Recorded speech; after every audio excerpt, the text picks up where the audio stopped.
If you just woke up and you're applying this on your acne, stop! Toothpaste, let it go!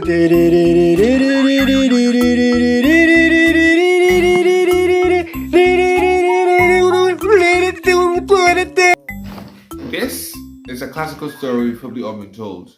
Put it on for the night, and in the morning, it probably might get better on your face, and you might have smooth Korean skin.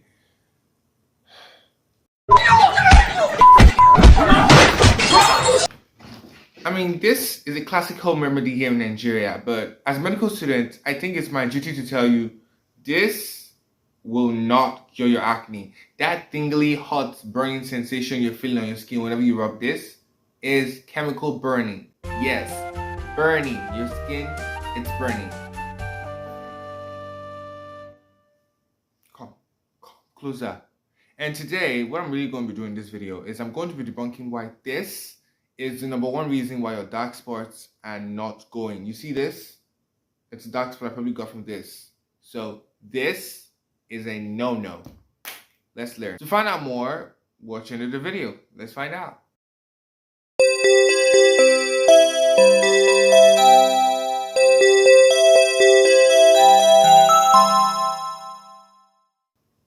Why? Why would you, in all normal senses, put hot burning toothpaste on your face? Okay, it's proper to be fair, and it's proper to give, some science to say that, well, the myth of saying toothpaste may help your skin does have some basis. I mean, our aunties and uncles and our older siblings, well, they were the ones like us, all right? They tried different things for their own skin conditions during puberty and adolescence, and I'm sure, they picked up a couple of tricks. And so, to them, maybe this was once a healthy option, but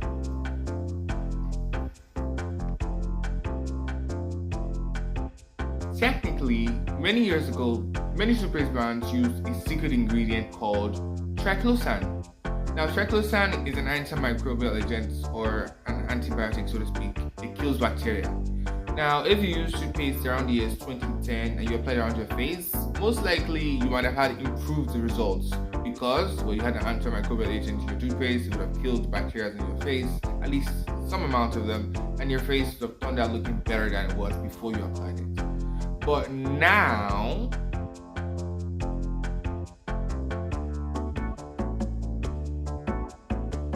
triclosan is bad for your thyroid hormones, and so they discontinued it logically.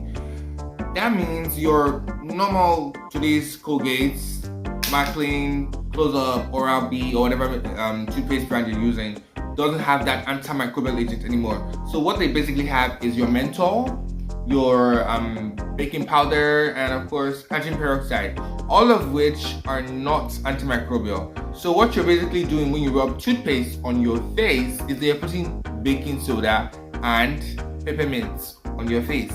And let's say you already have acne, you have open sores, you have injury and scars, you're putting something that's supposed to kill cells on your face. You're making the problem worse now. I mean, your face is supposed to be healing, right? But you're putting something that's supposed to cause injury to it. Does that make sense? No, it does not.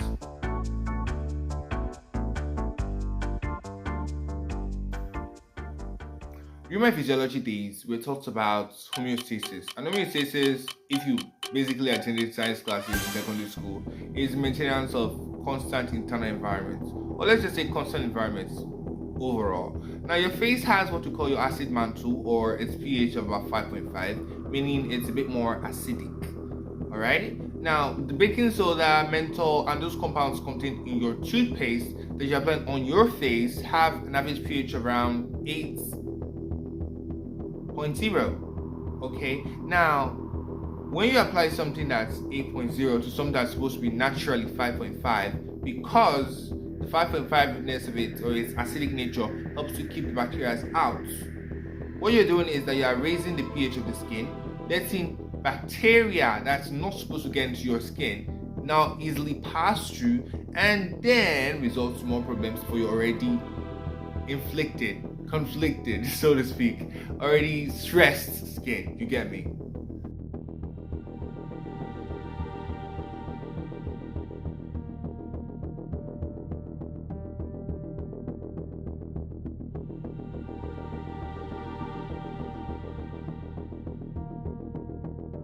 closer. Now, I think this is basically the most important part of the video. If you have not been listening since, please listen now. Once you've gotten your face already irritated and you have irritation, contact dermatitis, obviously, after washing the toothpaste off, your skin is burnt, so most likely you might get some skin pills, pale face. And for most of us with dark colored skin, you're gonna see black spots, what you're calling redheads, black spots. And those black spots, well, let's get into it.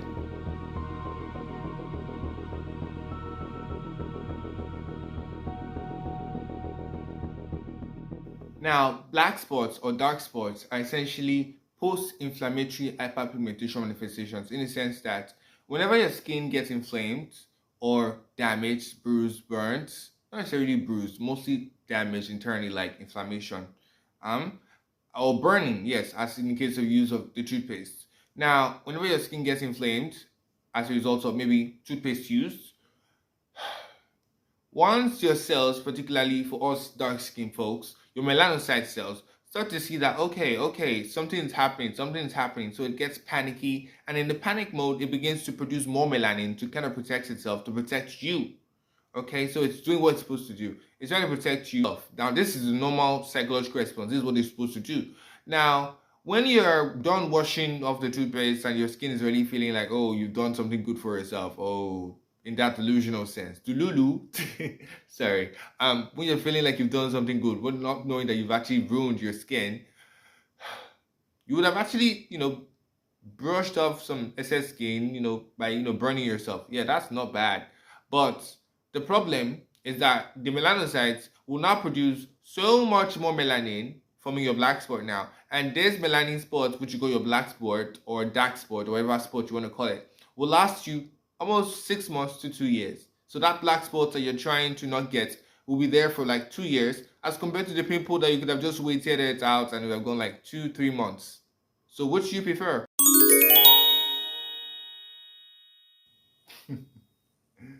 Let's go with toothpaste. Toothpaste is for brushing our teeth, not for face. Now, I said I'm going to give you solutions, right? Now, the first of these solutions is cheap, it's accessible, it's your benzoyl peroxide. There are different brand names it's under, but once you tell your normal chemist, I said normal chemist, no insult there, but once you tell like a actual trained chemist, not an auxiliary chemist, that, oh, I'm looking for benzoyl peroxide, they should be able to give you an adequate medication for your face. Now, the medication works by entering into your pores. Yes, it's not like toothpaste that burns your skin. Rather, this one enters into your skin pores and acts as an antibacterial agent to kill your cuneiform acne or cuneiform bacterial acne in your pores. Okay, so the only bad thing about the medication is that because it's a peroxide, it can bleach your your pillowcase, your whites and stuff. But that is not really a bad thing now. It won't bleach your face. I mean, generally it can. I mean, yes, it can bleach your face. That is a side effect. But if you're willing to just, in the long run, just if you're willing to go through it and just kill the acne, the bleaching effect will eventually stop once the medication ceases. And then your face should overall still be good. And then obviously your normal tone will come back. Now, I don't know if you're really willing to go on that. Like, some would say it's bleaching therapy because people don't like to bleach their skin. But if you're willing to try something that will give you a bit of lightening color, but also do the job it's meant to do, yeah, benzoyl peroxide.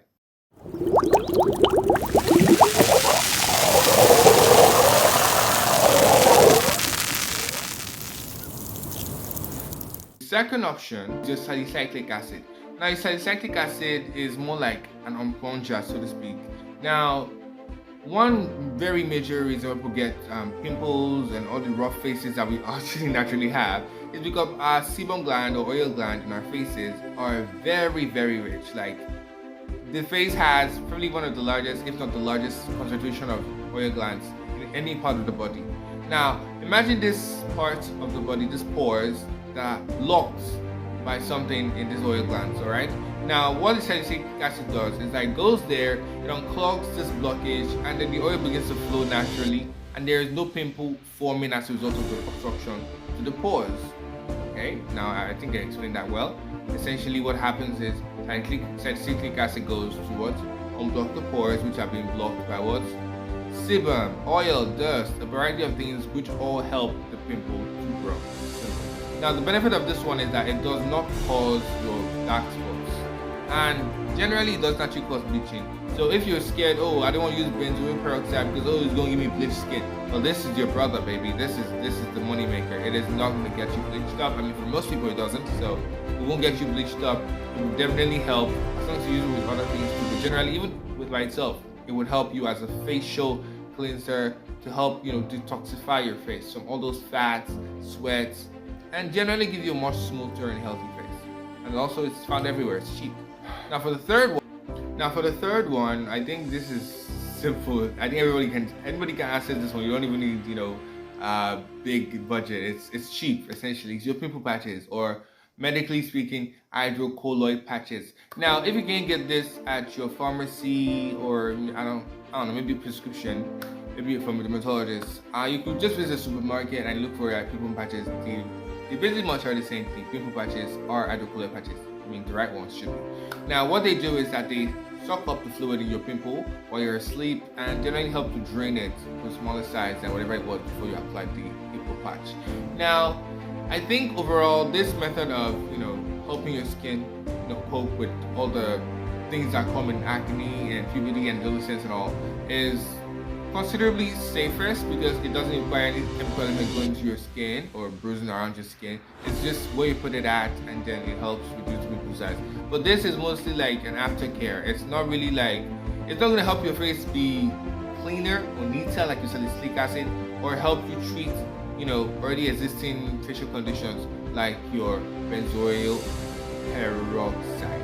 Okay, this one is more like an aftercare. You already have the pimple, you're just going to put it there to help it, you know, calm down, smaller in size, lesser in size. Okay, now overall I really enjoyed making this video, but let's see what I have for the last part.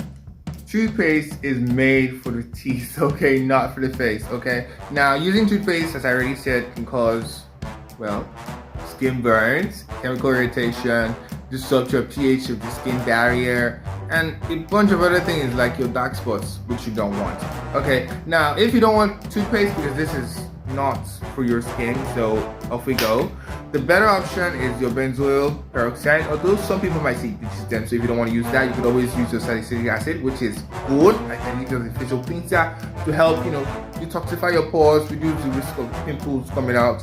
And then if you don't want to use prevention, you want aftercare, it's alright, it's cheap, it's available. I don't judge. We don't judge. We listen, we don't judge. Okay, but you can always use your hydrocolloid patches or your pimple patches. They're really good for aftercare. If you have pimples already and you don't want to be like, oh my god, I can't prevent this, it's already here. Oh yeah, use those. They are better than using toothpaste. Okay, so my people, this has been fun to make. If you like medical topics, you should check my last video. It's about using big penis. Don't be weird now, what's wrong with you? But yeah, it's about that, and it was really fun topic for me to go into and talk about and learn about too. So yeah, until I make my next video on whatever God decides. See you, happy Christmas, happy New Year in advance. Goodbye.